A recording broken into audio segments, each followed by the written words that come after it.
This meeting is now being recorded. Well, good evening. Welcome to the EDS Awareness Educational Series webinar. My name is John Furman. Before we introduce our speaker this evening, I'd like to give an overview of our free program for those attending for the first time. So we'll go over who we are, what is our program, some upcoming events, introduce our speaker for this evening, Kathleen Kane, and then we'll have a Q&A session. So again, my name is John Furman. I manage the National EDS Awareness Program based in Cincinnati, Ohio. My daughter Deanna leads the Cleveland, Ohio EDS support group. She was diagnosed with EDS in 2008, the same year my wife passed away with breast cancer. I was a caregiver for my wife who struggled with undiagnosed EDS for over 30 years. We introduced our program at the 2012 EDNF conference to help EDSers form independent local support groups and spread EDS awareness in their communities. We've started over 60 groups to date. Each group is given their own free website with a link from the directory and map. We receive feedback from these conferences that they provide valuable information and social opportunities that many cannot afford physically or financially to attend in person. So we've decided to bring the speakers to you through the free EDS Awareness Educational Series. We meet every first and third Wednesday, typically at 7:30 p.m. Eastern Standard Time. All of the programs are free. The meeting announcements and whenever possible, the webinar recordings will be posted on our website at edsawareness.com for later replay. You can receive email announcements for future sessions by requesting the free report on our site.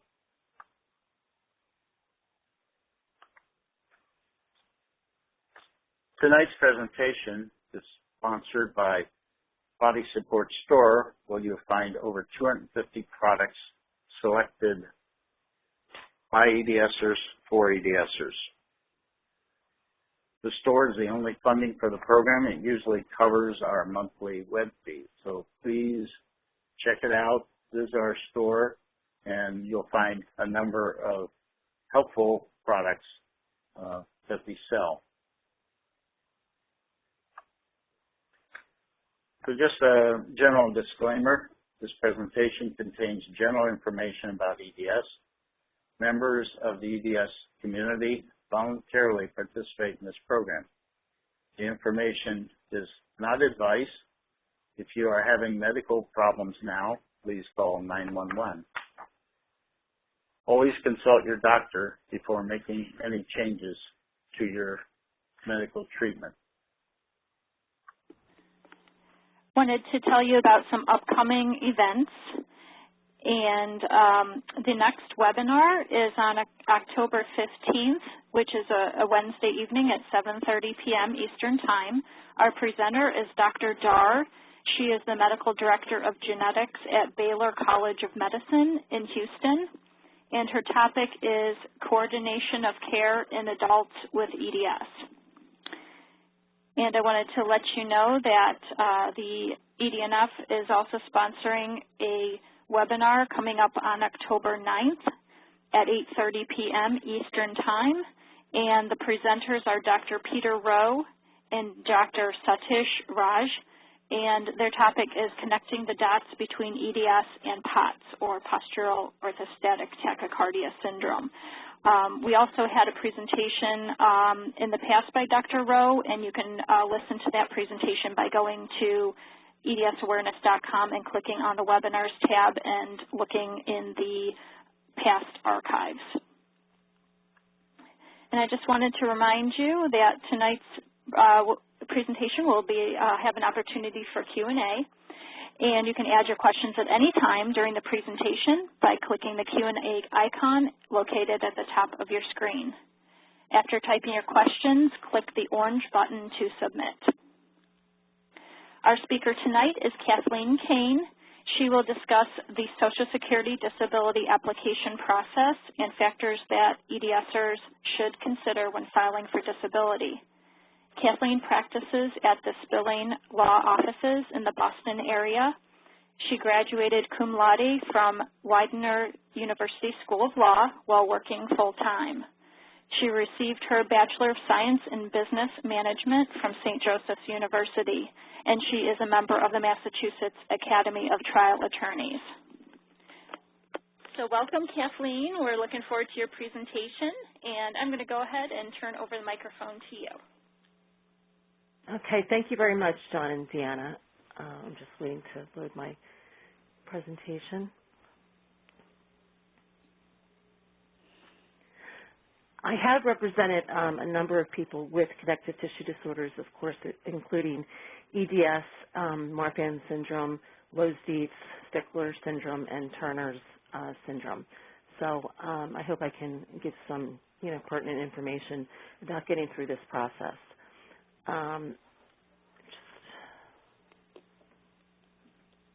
John, you have to remind me how to get to my next slide. There we go. One of the first things I should mention is that we're going to talk about Social Security disability through the federal government, but one of the things that you should also consider is that if you are still working at this point in time, that there could be a chance that your company has a disability policy. So you should check with your human resources to determine whether or not that's something that's available.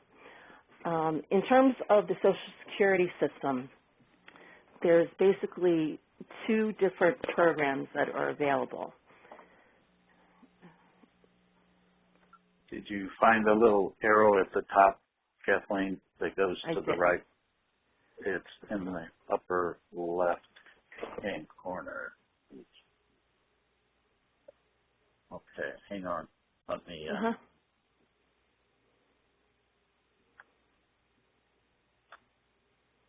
That was my issue, and you should see it now. I have it now. Thank you. Sure. So the first thing that I think is important is basically making the decision whether or not to file. And why that sounds like something that is fairly easy, it can be quite difficult at times, especially for someone who's worked and who has a career and is getting a lot of has been successful and gets a lot out of their career. I know my husband John actually has Marfan syndrome, and he applied for disability about 10 years ago, and he was an executive at the time. He had a significant income, and it was a really, really difficult decision for him whether or not he was going to apply for Social Security disability. He had a successful career, and he didn't want to give that up. But he also had to take into consideration what his health was and what working on a daily basis was doing to his health. So he was you have to weigh all of these considerations. And of course, one of the, I guess, probably most important considerations is financial. Social Security disability, and we'll talk about the two different types of programs, but they can have a monthly income anywhere between $760, $70, depending on the state that you're in, to approximately $2,500 a month. So for someone, again, who has had a successful career, is making a lot more money than that, has a family to support, has financial obligations, that's something that is extremely difficult sometimes. But again, the thing that you have to balance is what exactly how your health is suffering and what it's doing to deteriorate your health. These connective tissue disorders, of course, are progressive, so most people, as they age, are finding that they have more and more problems, not that they're necessarily getting better. Hopefully that's something that can change in the future, but it's again, something that has to be considered. And it looks like there's one slide missing, so I'll just kind of go over that. There's two different types of Social Security through the government. One is called Supplemental Security Income, or SSI.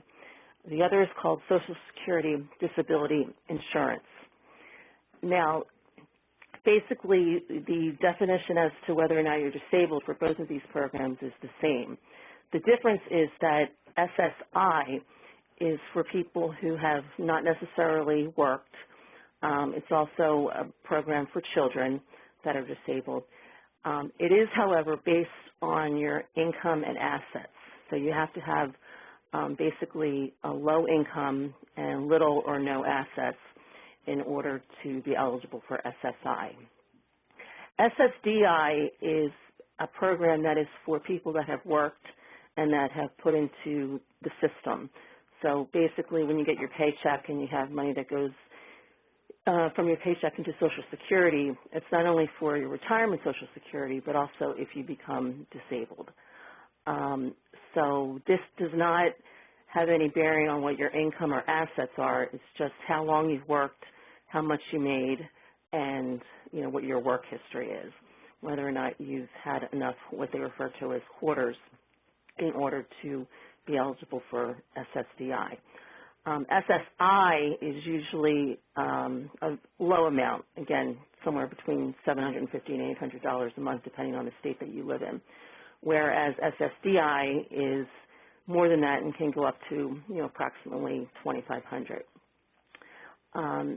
You can find out how much you would be eligible for if you have worked in terms of SSDI by ordering one of your statements from Social Security, and you can go to www.ssa.gov and you can order a Social Security statement, and it will reflect on there how much money you would be eligible for if you were deemed disabled, when you retire at 62, when you retire at full retirement age, and when you retire at 70. So if this is something that you're considering, that might be important to see how much you would actually be eligible to receive. The process of filing can actually be done a couple different ways. It can be done on the computer, or it can be done in person by going to your local Social Security office.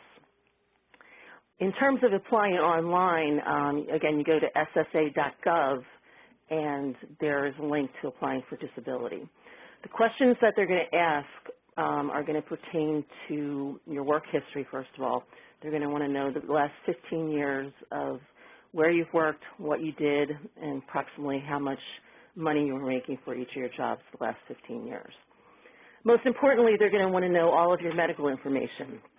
So all of your doctors, all of your hospitalizations, all of your medication, anything that's relevant to whatever disease or disorder that you're claiming is making you disabled. So you should be prepared with all that information if you're going to do it on the computer. There is a system so that you can begin the application and then go back in, so you don't have to necessarily do it at one sitting, but you should have the information ready. In terms of applying in person, I always tell people just don't show up at the Social Security office, that you want to make an appointment. And again, if you go on to ssa.gov, they have a toll-free number. You can call that toll-free number and they will make an appointment at your local office. And again, you're going to have the same information available. Everyone always asks me, well, which is better? And it's basically just, if you're comfortable with the computer, that's probably, the easiest way. In person, if you're lucky enough to get someone in the Social Security Administration that, you can sort of advocate your position, then, that could be helpful. But, of course, you never know what you're going to get when you go into the office. When my husband went through this process, we kind of sat down and decided things that we thought were important in the beginning, because, again, sometimes this process can be quite lengthy.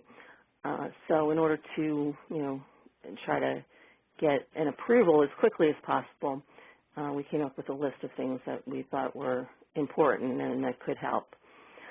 They're going to ask you to fill out a whole bunch of forms, and usually it seems like you're filling out the same forms all the time, but You have to. If you don't, it's certainly going to hurt your application. If there's a form that's not filled out, your application basically goes to the bottom of the pile. One of the things that you don't want to do when filling out these forms is show yourself as the best that you are. Obviously, you want to be able to communicate as effectively as you can through written words what your problems are and what you go through on a daily basis. Just as an example, I had one client who was denied originally, and we went over his forms, and he put in the forms that, on a daily basis, he takes his children to school and picks them up, and then he runs errands, and then he goes and takes them to after-school activities, et cetera, et cetera. And I said to him, well, how do you feel after you've done all this? And his answer was, well, I can't move for 3 hours, But he didn't put that on the forms. All he did was put all the things that he could do. And this isn't the time to be, strong and I can do anything. It's the time to try to, effectively communicate, what you can't do. You should look at your individual state program to see if there's any funding that's available because, again, you're talking about a period of time that you're probably going to have, financial issues. So if that's the case, there's, here in Massachusetts we have transitional assistance money that, and food stamp money that is available if you don't have any other household income. Support letter is basically what we do in the Mark Ann Foundation is they actually provide a letter after someone has been denied from the national organization, just explaining what Mark Ann's is, and if we could maybe get one of the EDS organizations to do something similar, it might be effective.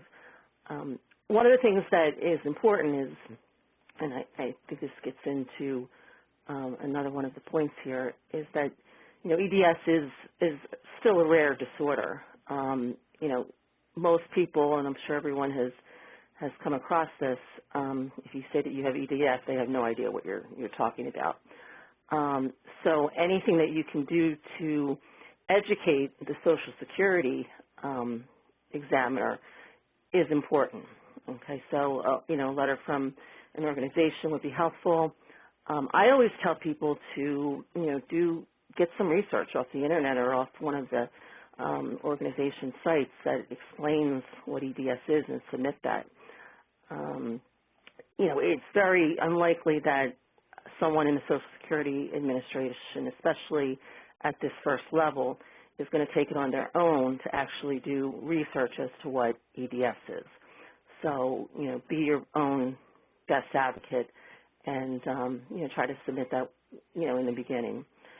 You want to make sure that they have your medical records. Now, what will happen is when you apply, they will actually have you sign an authorization for them to get all of your medical records. But anything that you have, you should submit up front. Again, you don't want to put that burden on someone who is maybe not that interested in your particular case. Again, you have to advocate for yourself, and making sure that the records are complete is extremely important. I mean, I had one person with EDS that I represented, and we realized that she was denied originally, and we realized that one of the records that they did not look at in the beginning was, a record from Dr. Frank Amano, and, obviously that was quite important, but for whatever reason, someone in Social Security hadn't taken the time to request it, and it wasn't in there, so that's important. Your doctor support is extremely important, and I have here doctor support letters.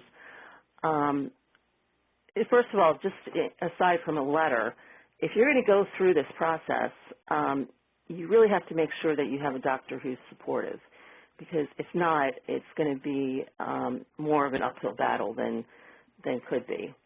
And truthfully, I always tell people if you don't have a doctor that is supportive and who understands and who, agrees with your decision to go through this process, then, you should maybe look for another doctor because, the doctor, the medical records, the doctor's evaluations are really key in this process. And if you don't have it, again, it's going to be an uphill battle. A doctor does not have to specifically say that you are disabled, quote unquote.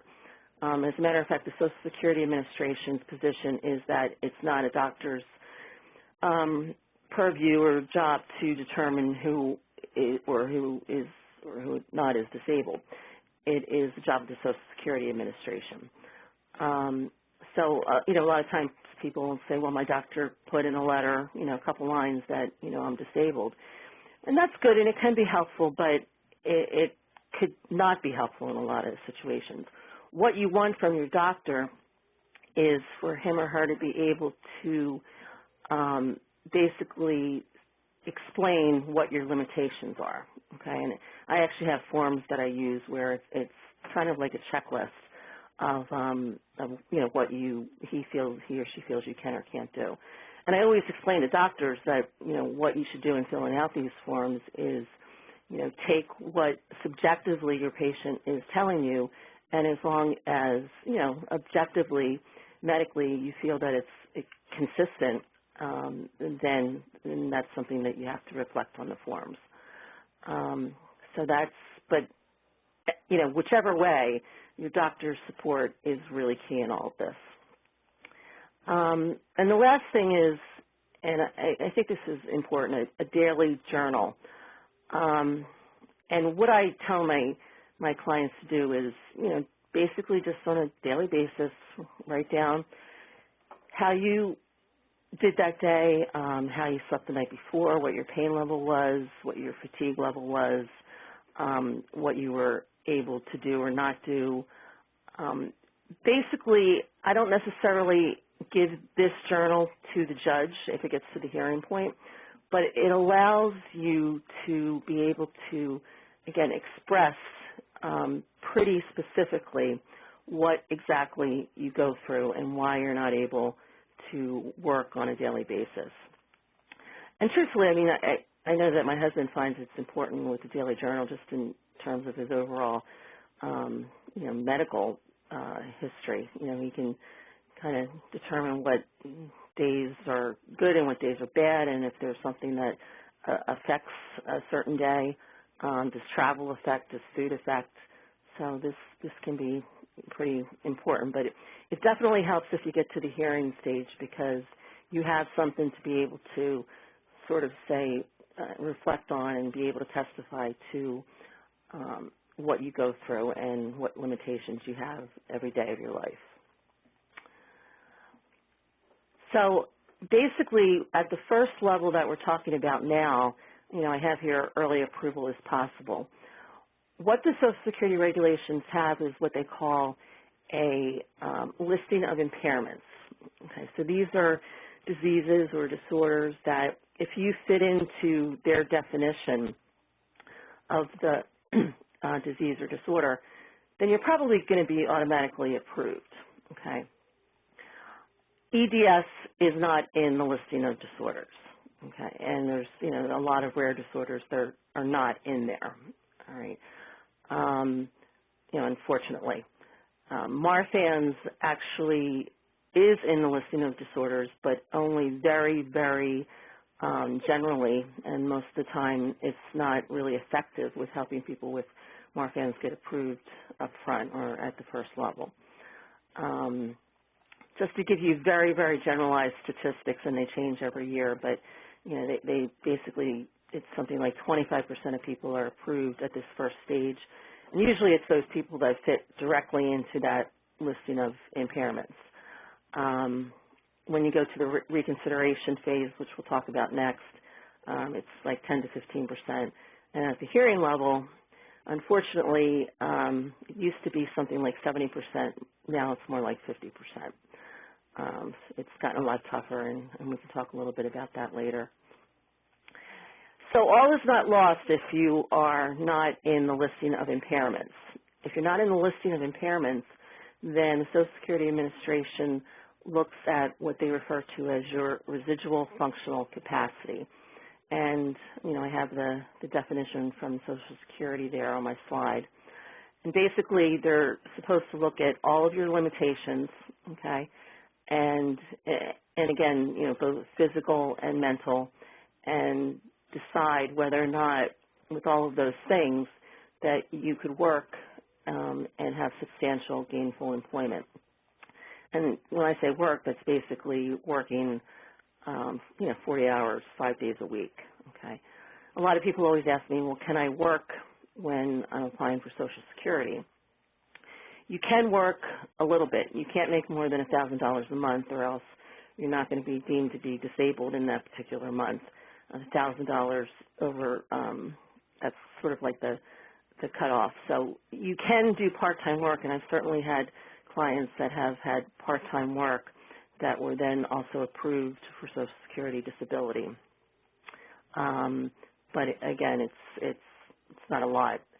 In terms of the residual functional capacity, this is, when you think about it, it's somewhat of a subjective standard, and this is where, advocating for your position and having, if you get to the hearing point, having a good presentation to the judge, is very important.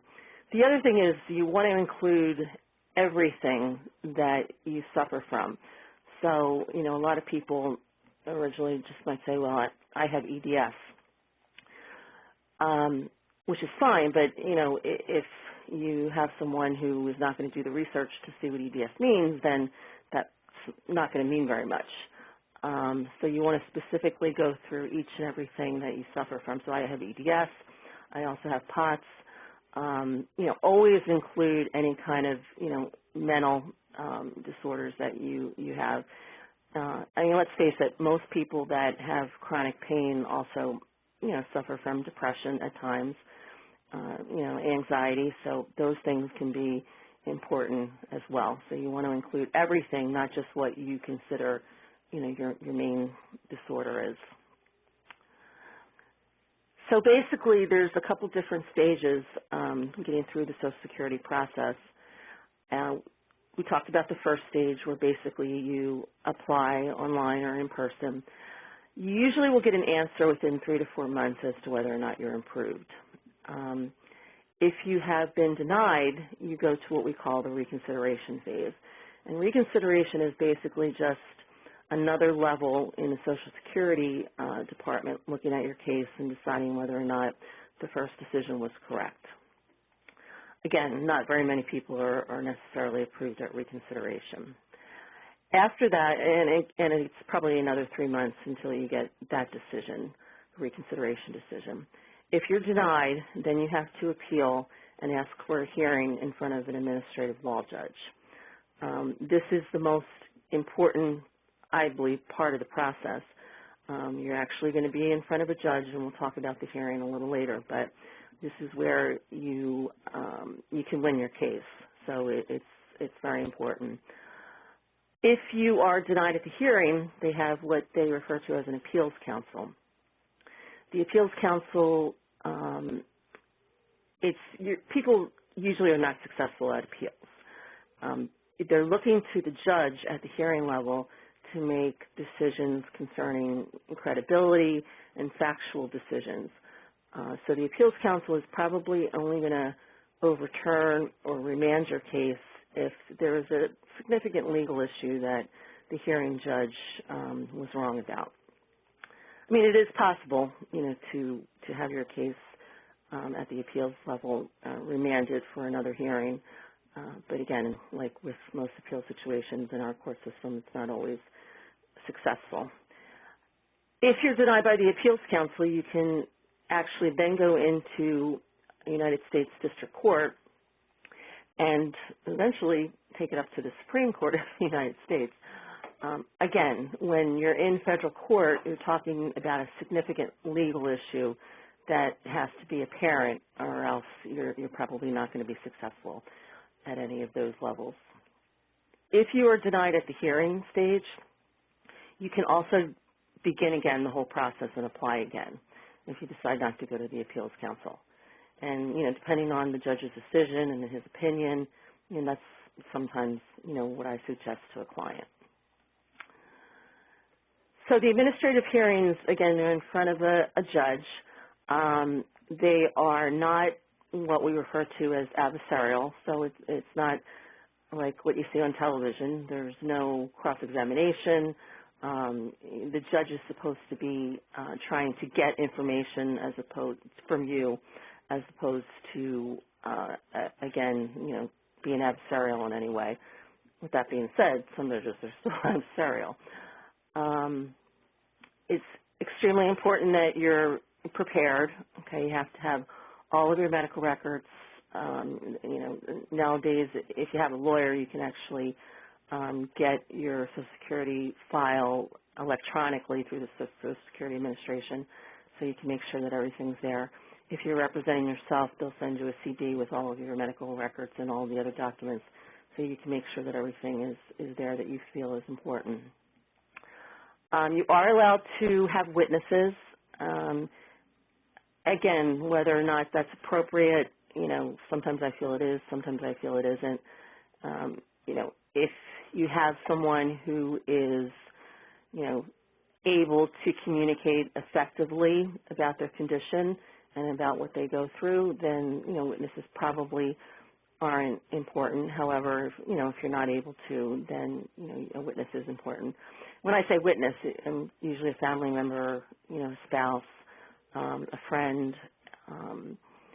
Judges, sometimes they are okay with witnesses. Sometimes they're like, well, witnesses, just saying the same thing that you said, so they're not really taking them that much in terms of having that much weight. But again, it depends on the situation. It depends on the judge. A judge can decide to have a medical expert there. It doesn't happen often. When it does happen, the medical expert is usually testifying via telephone and not there in person. And I always like to have a medical expert because I feel that going through representing people with connective tissue disorders and going to all the medical conferences, I feel like I know a lot about these disorders, and probably more than your average primary care physician, which is usually what the medical experts are. When I say experts, they're not going to have someone who is an expert in EDS testify at your hearing, believe me. Vocational experts are usually at the hearing. A vocational expert is there to basically testify based on your testimony what jobs he or she believes you're able to perform in the national and local economy, and whether or not you're able to perform your previous type of work. Vocational experts can be cross-examined. So basically what happens is after the claimant testifies, the judge gives what they call a hypothetical to the vocational expert. So they basically say to the vocational expert, if you take someone of the claimant's age, work experience, education, et cetera, and put the following limitations on them, would there be jobs that they can perform? And sometimes there are, and sometimes there aren't.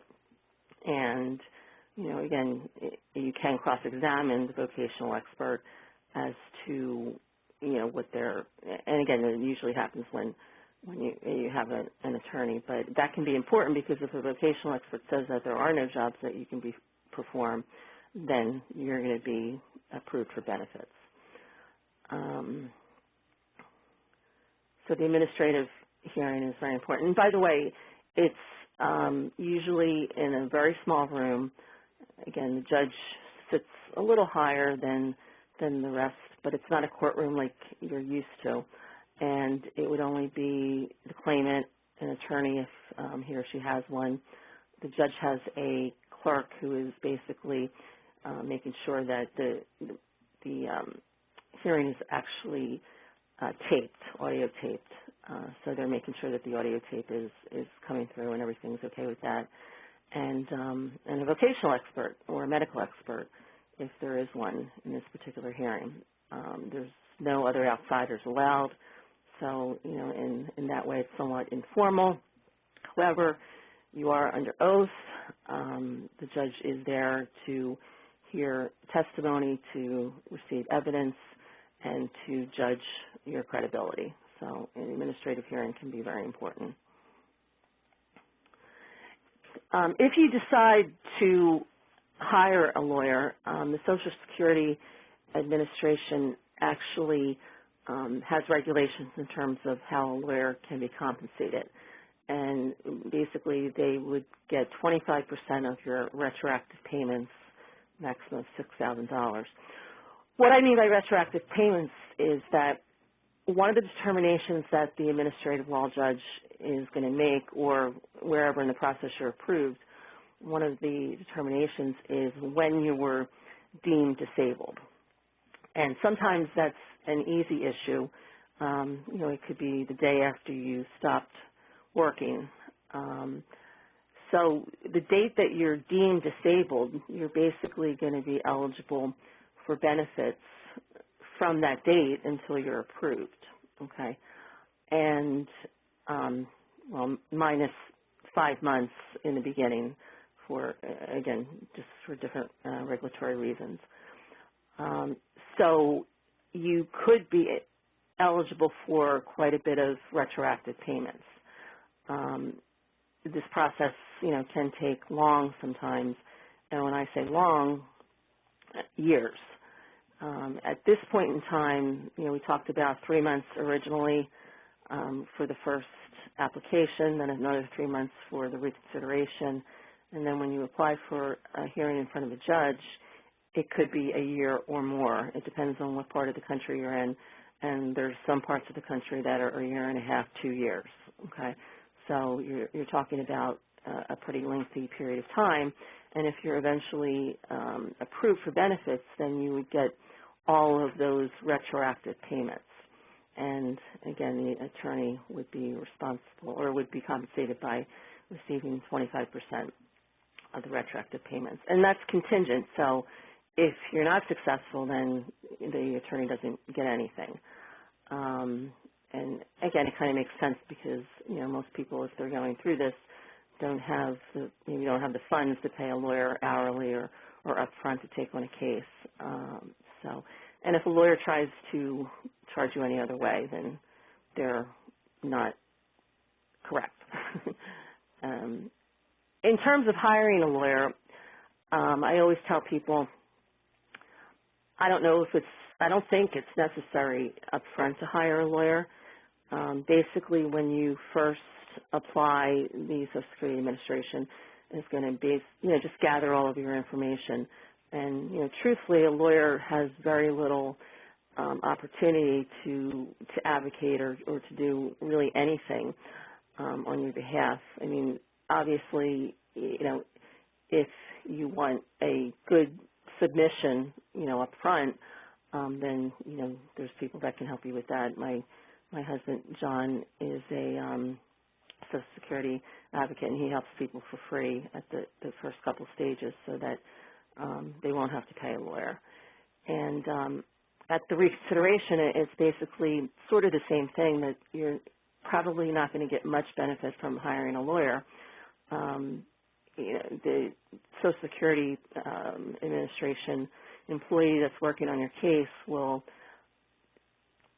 probably not be in contact with your lawyer, unless he or she is looking for a certain form or a document. But there's not too much that a lawyer can do at the first couple stages. And I guess the only time I would say that that's different is if you really have someone who, for whatever reason, whether it be just, anxiety or just really has a difficult time with documentation and paperwork, then, you might need someone to help you. But for the most part, that's not the case. When you go to a hearing in front of a judge, I think you do need a lawyer. Again, it's a court of law. There's a judge there. You're under oath. There's going to be evidence. There's going to be cross-examination. And so, I mean, I think it's probably important. When my husband John applied, I told him that he needed to get a lawyer, and it wasn't going to be me because, you know, I was too close to the situation. Luckily, he was approved at one of the early stages, but, you know, I think it's important to have that kind of, you know, professional representing you at that point. One of the other things I mentioned, you know, I always like to kind of have realistic expectations set, and for whatever reason, this process has gotten a lot more difficult, and the percentage of people that are being approved has dropped a lot, a lot. As I said, I think that it used to be statistically only about 5 years ago that at the hearing level, over 70% of people were approved for benefits. Now it's more like 50%, and that's across the country. And it depends on, you know, what part of the country you're in, depends on what office you're in, depends on what judge you have. And, you know, unfortunately, you don't get to choose any of those things. I had a judge, I was in California yesterday, and I had a judge who only approves 26% of the cases that are before her. Okay, so obviously that's going to be, you know, a tough one. But you can't choose your judge, so you just have to put forth the best case that you possibly can. And again, you can always, if you are denied at a hearing, you can always apply again. You do not get the same judge, you know, which can be a good thing. But it's, you know, it can be a difficult process. So I think that's all that I have. And okay, great. Well, that's fabulous information that we can all use in filing for the disability, go through the disability process. So what we could do now at this time is click on the Q&A button at the top, Kathleen. And as I mentioned before, there's should be a little arrow down at the bottom, and it's easier as you're scrolling through to use that rather than the scroll bar. So if you'd like to start out, that'd be great. Thank you. Sure. So the first question is, does my net worth affect my ability to qualify for disability? I was only able to work for a year. I think I mentioned in the beginning the difference between SSI and SSDI. With only 1 year of work, you're probably not going to be eligible. You're not going to be eligible for SSDI. That's the amount of money that you've put into the system. So therefore, you would have to try to be eligible for SSI, and SSI is based on your income and your assets. So your net worth does go into it, and basically you can't have more than $2,000 in the bank. So unfortunately, it's probably going to be a problem for you. The next question. This person has only worked in the U.S. for 4 years, not a resident. So basically 4 years is probably not enough time. What I would do here is I would contact Social Security, make an appointment and go in, and they'll tell you exactly what you're eligible for. And again, don't just show up at the office, definitely make an appointment. The next question is, my lawyer suggested getting an exam called Functional Capacity Evaluation Test. And do I feel that the exam is worth getting? So this can be a good or a bad thing. Obviously, if the functional capacity evaluation comes back positive, then it's something that, you know, is good and that you can, you know, you could certainly submit. If it's not, then, you know, it's not good to submit. The other problem I sort of see sometimes with this is that it's been my experience that a judge is going to put more weight on one of your treating physicians as opposed to someone who's only seen you once.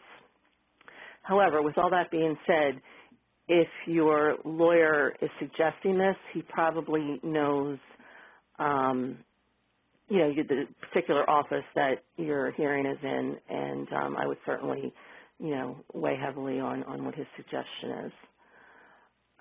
Next question. I wanted to know if there's a way to figure out how a homemaker can apply for disability using her husband's credits, especially if one of the primary reasons she stayed home was in order to manage home responsibilities so he could advance his career, thereby making a higher income and paying more into Social Security. After age 55, if your husband is deceased, you would be able to get widower benefits, and you would be able to basically get benefits based on what he has put into the system.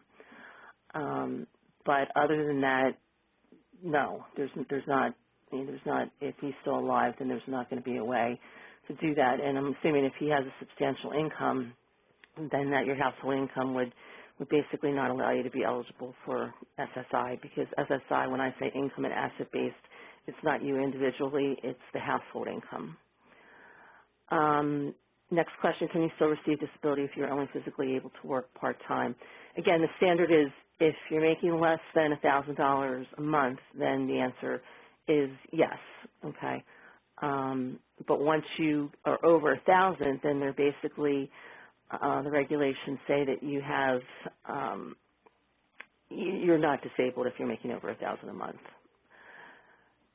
Next question is, what happens if someone is moving to another state while the disability case is still under review, and what happens after it is approved and you move to a different state? So after it's approved and you move to a different state, that's not a problem. Remember, this is a federal program, so basically if you're approved for benefits, then the benefits are going to follow you wherever you go. If you're in the middle of the process and you move, it becomes a little more complicated. What I've seen happen is a couple different things. If you're very close to a hearing and you've decided to move, the hearing can be transferred to your wherever you're moving, the closest hearing office. However, there's definitely going to be a delay in you getting to the hearing. So you're talking about a longer amount of time. What I've done with clients who were very, very close to having a hearing is give them the option of coming back to their original state in order to have the hearing. And that way it doesn't delay getting a hearing. So it kind of depends where in the process you are. Again, if it's before the hearing stage and you're in the first, you've just applied or you're in reconsideration, you can move it to the new hearing office where you're moving. However, it's not going to be a big delay, but there's going to probably be a little bit of a delay. My daughter, next question, my daughter has not earned any Social Security credit. She has been ill for several years. Can she still file for disability? So basically, children are eligible, and I'm not sure how old your daughter is, but children are eligible for SSI, okay?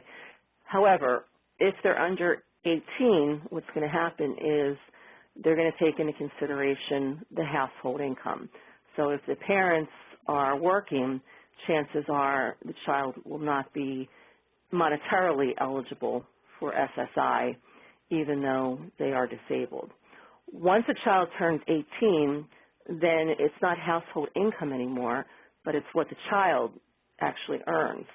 So if they're not working, they would be eligible for SSI. So again, whatever age the child is, once they turn 18, things do change. Let's see.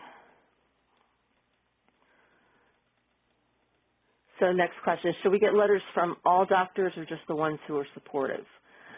I would say just the ones that are supportive. You're going to need to get medical records from all of your doctors, but obviously a letter or form, you want someone who is going to be supportive. And for the most part, if you have one doctor who's supportive, that could mean the difference. The next question is, I have been denied twice and I'm waiting on the hearing. I also had open heart surgery twice. Need to have it again soon. I have many other diagnoses. I'm 50 years old. My attorney hasn't heard of EDS before. Any suggestions? Cardiologists and rheumatologists are on board to speak at hearing if needed. So first of all, once you're over 50, it does get easier. So that's the good news. And I mean, truthfully, if you have doctors who are willing to testify, then you are so lucky, because that is very, very rare. It would probably be enough just to have them have forms filled out, saying or explaining what your limitations are. But if they're willing to be there, then you maybe have a home run. I wish I had that sometimes, but so good luck with that.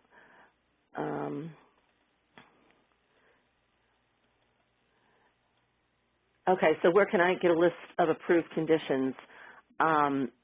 If you go to ssa.gov and put in the search engine listing of impairments, it will bring that up, and basically it goes by body system. So there's cardiovascular, neurological, et cetera, orthopedic. Some people with EDS who have pretty severe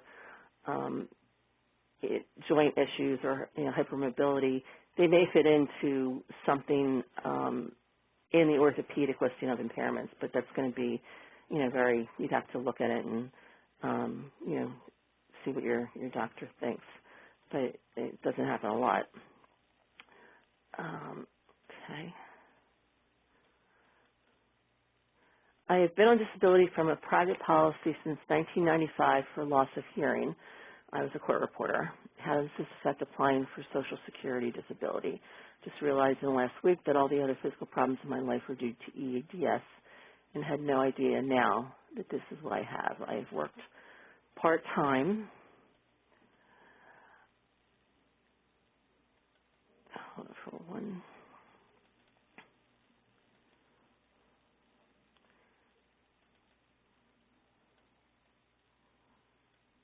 Lost it for a second. Just bear with me.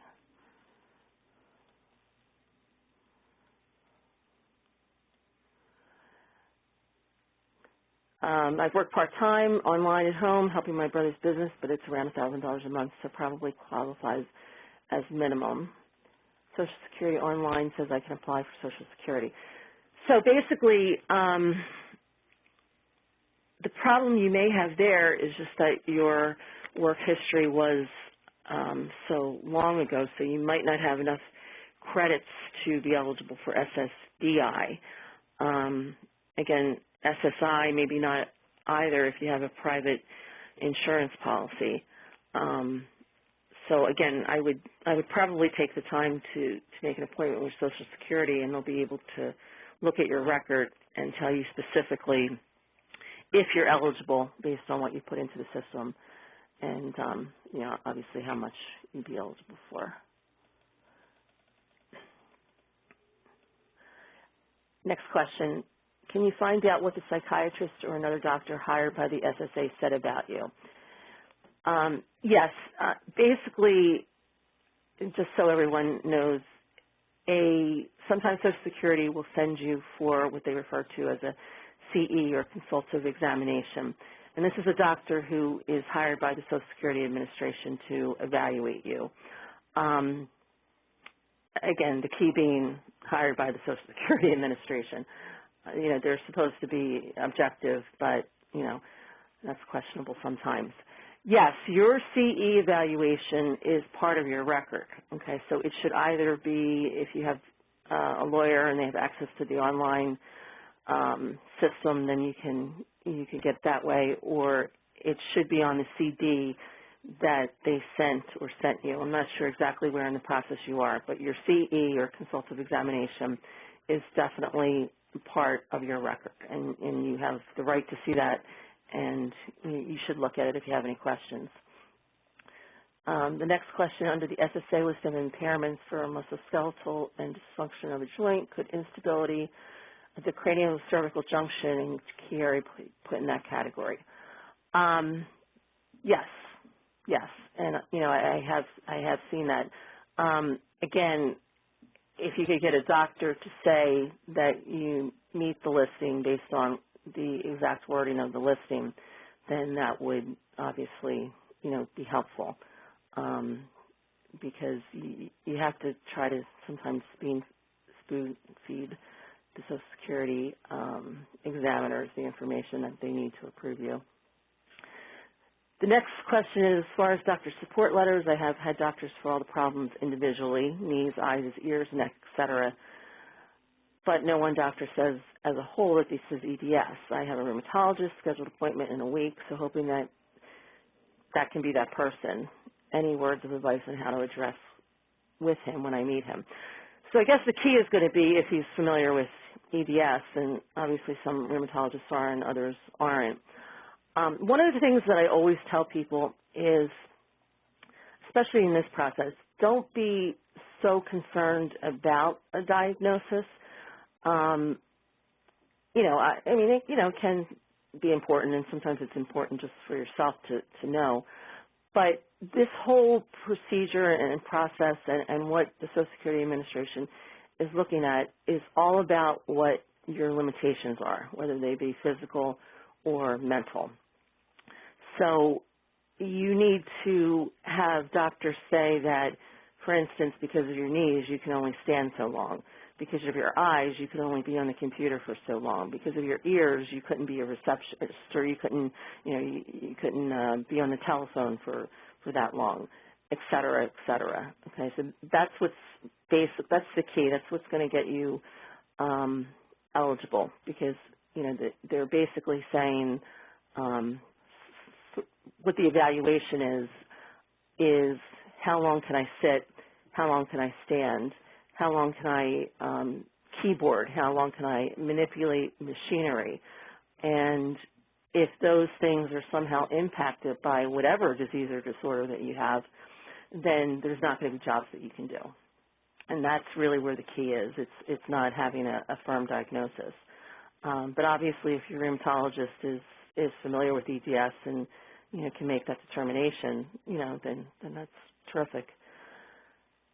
Next question is, at my hearing 18 months ago, I was denied the opportunity to have a witness or even family present. I did have a medical expert testimony by letter. The hearing was very adversarial, and she denied my claim. I've been waiting for over a year for an administrative appeal date.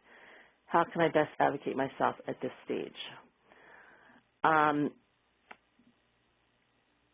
don't say here whether or not you had a lawyer, first of all.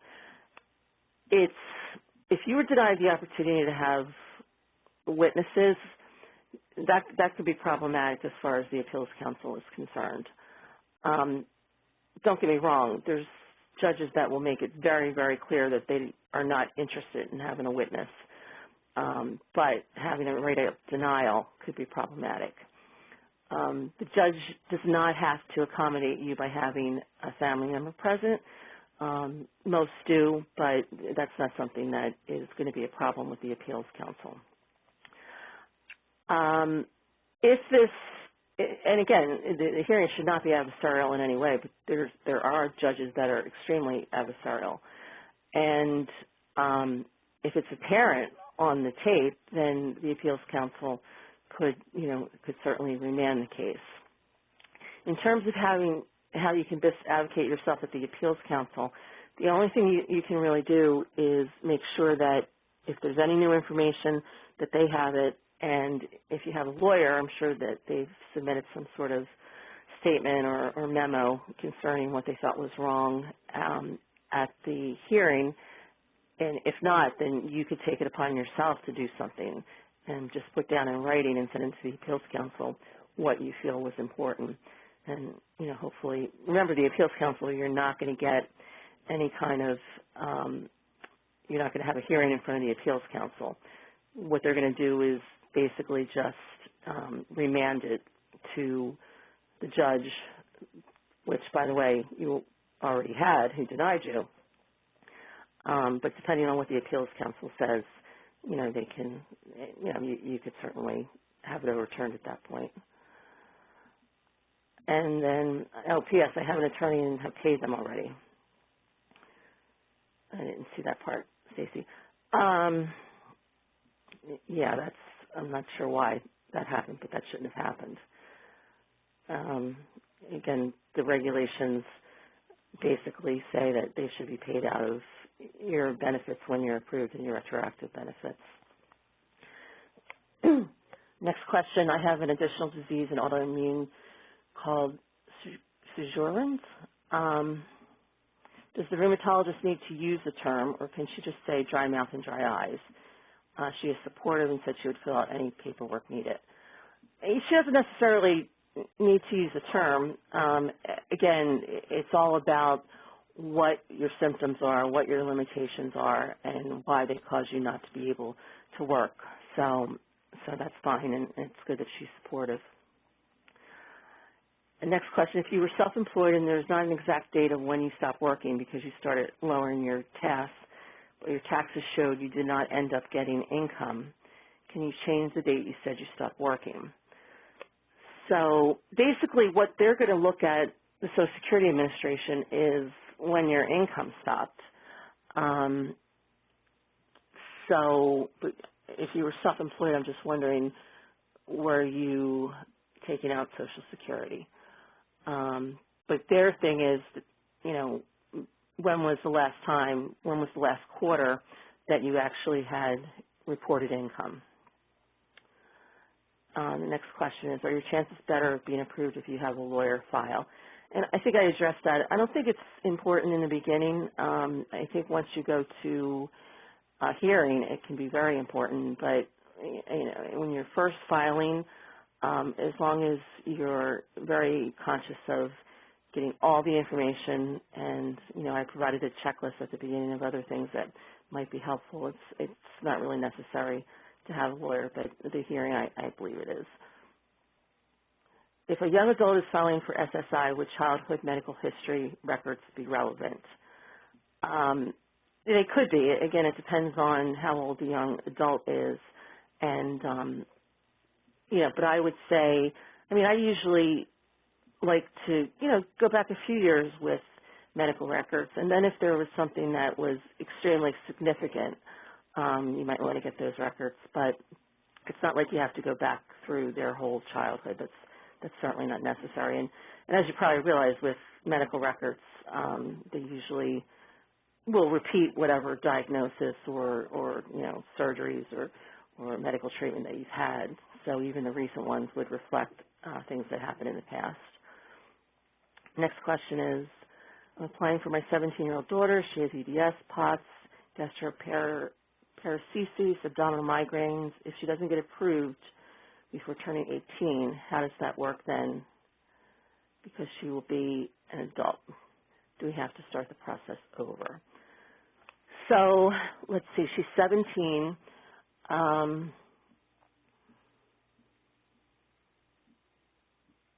So if she is eligible at 17 based on her household income, forget whether or not she's deemed disabled, then it's fine. She would just continue.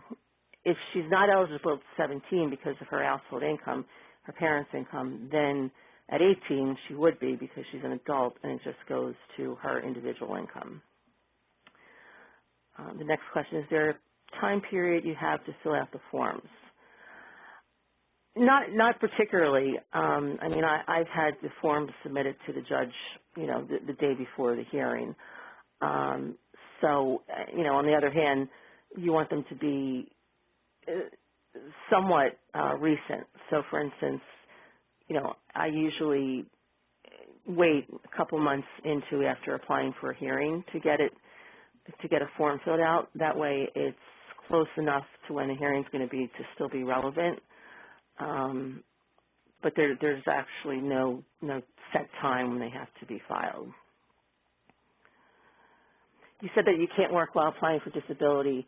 Is that right? How long do you have to be out of work before you apply? Are my spouse's earnings put into account?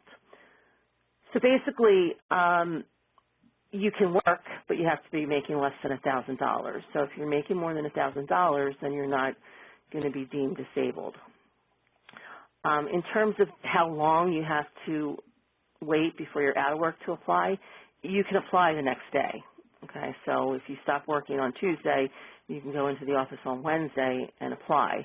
And, that Wednesday will be the date that, you're deemed disabled if you're eventually approved. But if you're making more than $1,000, then they're not going to deem you disabled. In terms of your spouse's earnings, they're going to be taken into account for SSI. And that, again, because SSI is the household income and asset. So if you have a spouse that's working, then you're probably not going to be eligible for SSI. SSDI, of course, is based on what and if and what you've put into the system through your work career. So despite what you or your husband make or have in assets, then you would be eligible for SSDI if you have enough quarters. My spouse has an IRS lien on his property. Does that affect my ability to qualify? No, I can't see any reason that would be the case.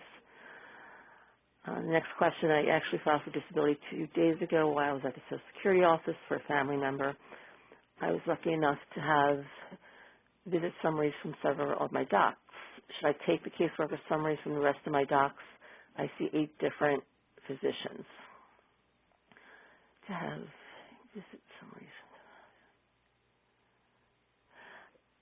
Yeah, any and all information that you can get to make your case stronger. So any doctor that you can get to support you in any way is going to be important. Next question, is it easier to get SSDI if the person is over age 55? How about 60? The person has worked 37 years. Yes. After age 50 it's easier, and then after age 55 it's easier, even easier.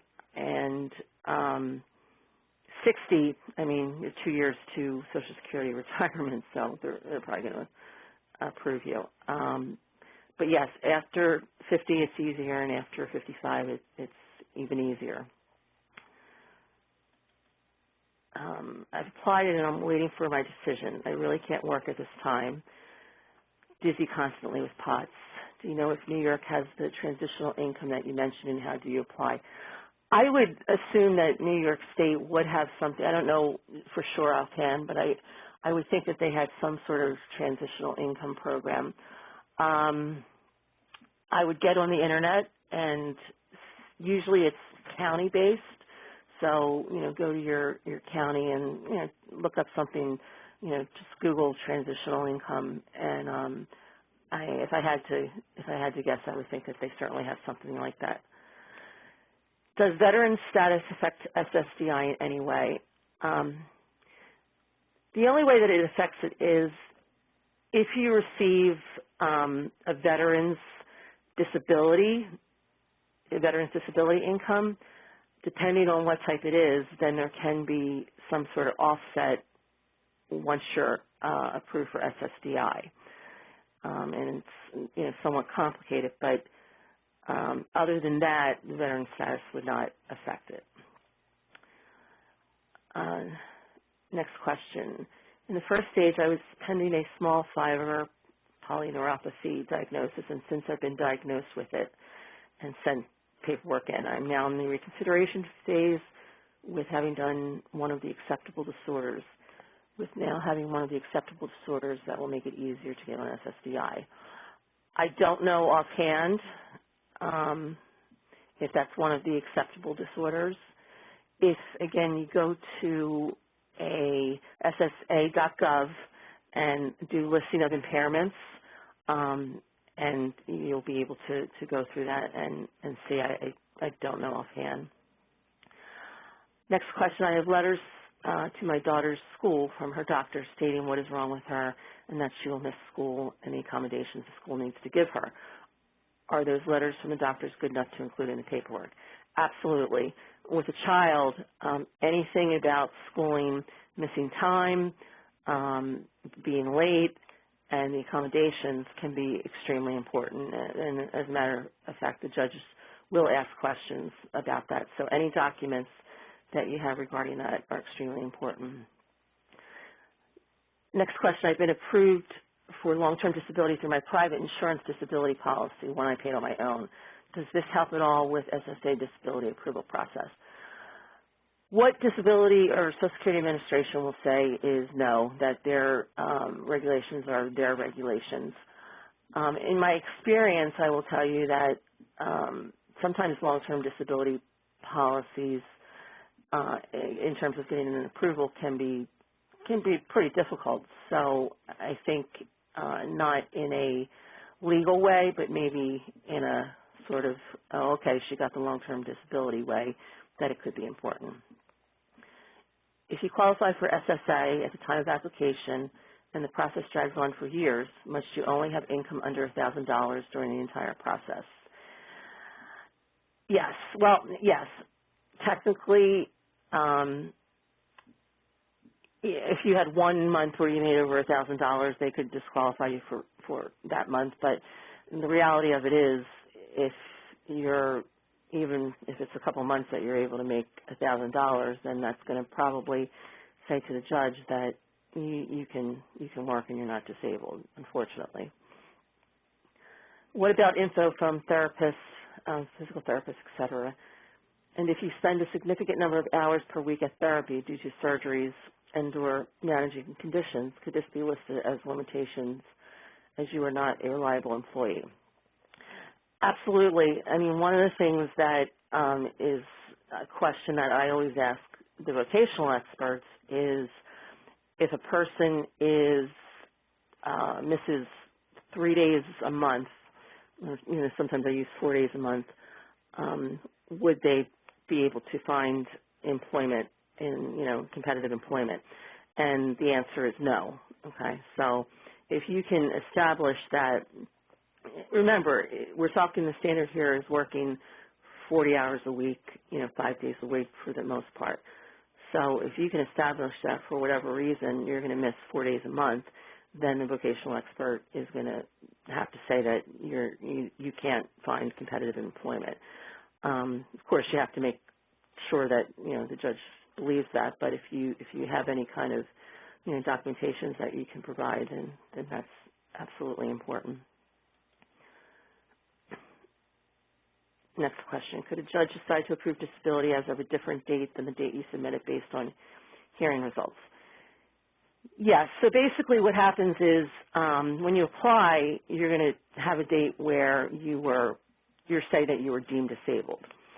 And sometimes at the hearing, a judge will decide that that is not the true date that you were deemed disabled. For different reasons, he decides that there's a different date. So, for instance, if I've seen it in cases where a person stops working, they say that they were disabled as of whatever date, and then, maybe 6 months, a year later, they have something significant happen, whether it's, a new diagnosis or, an operation or whatever, and the judge says, no, I don't believe you're not deemed disabled as of the date that you gave me. I believe you were deemed disabled at that date 6 months later. Should I send copies of MRI, CT scans? The reports are fine. Yeah. In the case of an adult child who is living with parent and applying for SSI, I heard that there may be a special way to apply whereby the child's benefit amount is based on the parent's earnings. So if you can prove that you were disabled, a disabled child before the age of 22, and you have a parent who is either deceased or disabled, then if you're deemed disabled, then you would be able to get SSDI based on the parent's record, okay, which again is actually going to be probably significantly more. And I'll say that again just so I'm clear.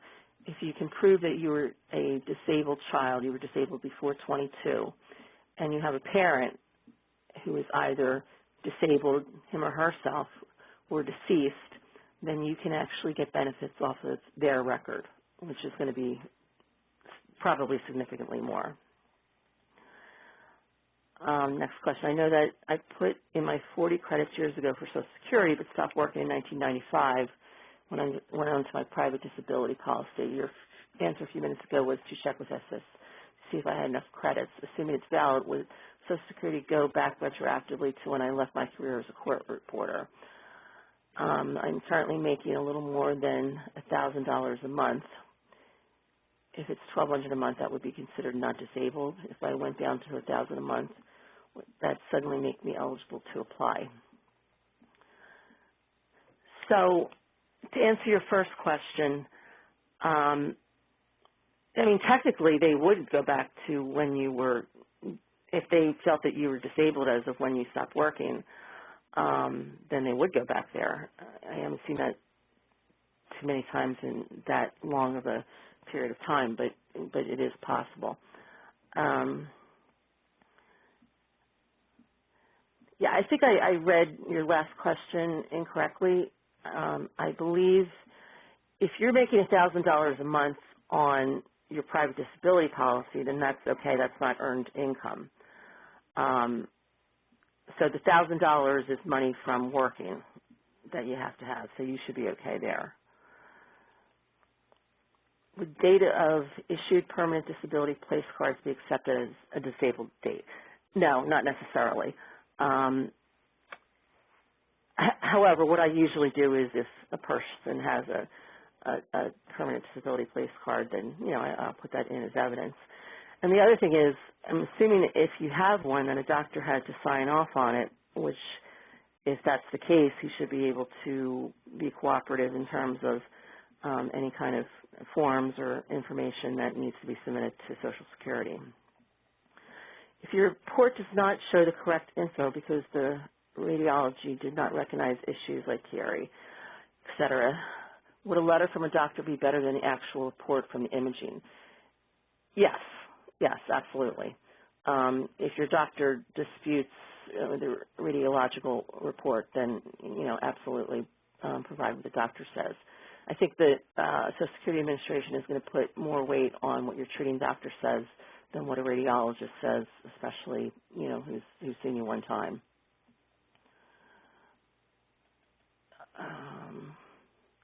My case has been sent back to federal court. Do I stand a chance? And you always stand a chance, absolutely. And you know, if your lawyer decided to have your case go to federal court, then I'm sure he believes that you have a good chance there. Does it help or hinder if the case is remanded back to the administrative judge? It depends. You know, that's always the answer, I guess, right? It depends on, first of all, what the appeals council said, okay? And, I mean, I think it kind of depends on the personality of the judge. You know, I think sometimes judges are sort of angry that they were told they were wrong, and so they want to, you know, still not approve you, and others are like, oh, well, they said I was wrong, I was probably wrong, so I really should think this through a little bit. So again, it all depends on the judge, and it depends on what the appeals council, what their reason for remand was. Next question. If your family gives you financial support while you're not able to work and applying for disability, does that amount of income count towards the $1,000? No, it doesn't, because that's not earned income. When I say $1,000, it's income that you're earning through work. It happens all the time that, you know, family members provide support, so that's nothing unusual. Next question. I just came in. I have been disabled, but I am a stay-at-home mom. I worked full-time from the age of 17 to 22. So will they look at the years I did work? It depends on how long ago that was, but yes, they will look at that. And again, unfortunately, the only way you can really get a good answer to those type of questions is to go to Social Security, because they have your full record and how much you made and how long you worked, and they'll be able to tell you exactly what you're eligible for. Next question. I stopped working following surgeries, and then about 2 months later tried working 10 hours per week, and then finally quit. Was never making more than $750. I'm assuming my date of disability should be the date of my surgeries. Correct. Again, you weren't making more than $1,000, so you could still be deemed disabled during that period of time. And, you know, it shows that you actually made an attempt, which can sometimes, you know, make a a good impression on an administrative law judge. And I think, John, that's all the questions. Okay. Thank you, Kathleen. I'm getting a bunch of thank yous from the attendees for donating your time and giving us such wonderful information. And no problem.